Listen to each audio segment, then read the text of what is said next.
Good morning sa'yo, Idol Isla J. Sa tanong mo, Idol, 104 kg ako ngayon. Ano kaya ang mabisang start ng pagbabawas ng timbang kahit hindi na muscle na katulad nyo? Salamat. Diet pa rin talaga, Idol. Tsaka ang may advice ko lang sa'yo, ang una mong tanggalin yung mga liquid calories or sa madaling sabi, lahat ng mga inumin na matatamis.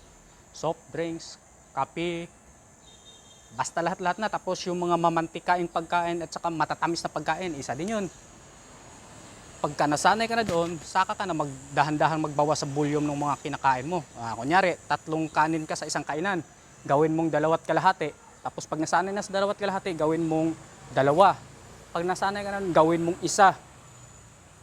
Basta step by step lang, Idol. Pero mas maganda talaga, Idol, na magbubuhat ka. Kasi nga, sa pagbubuhat, doon tayo nakapag-build ng muscle. Pagka mayroon tayong sapat ng muscles, kahit hindi tayo kahit nakaupo tayo, nagbo-burn tayo ng extra calories kasi kailangan naman natin ng calories para makasurvive yung katawan natin, para gumana o mag-function siya ng normal. Kaya yun yung, Idol.